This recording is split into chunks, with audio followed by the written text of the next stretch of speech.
Kennt ihr das? Wenn ihr einen Freund habt, wäre das so eine kleine Kopie vom Freund. Das bin ich immer mit meinen Kleidern. Wir probieren das Outfit von seinen Kleidern zu machen. Also Hosen weiss ich, dass die hier actually cool sind. Weil ich habe die schon mal für ein Bild angezogen. Oder was sind das da für die? Ich weiss es nicht gut. Okay, wir nehmen einfach die ich schon weiss, dass sie gut sind. Das Ding ist einfach...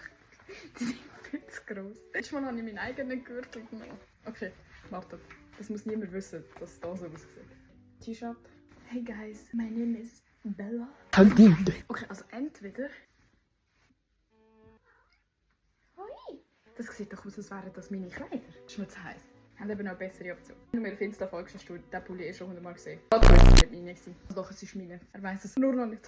So ein Slay. Wir machen noch den kompletten Fuckboy. Keiner von denen geht mir logischerweise, aber stell dich mal vor. Und noch Schuhe anlegen. Du hättest schon auch einen Crush auf mich, wenn ich ein Typ wäre. Gut.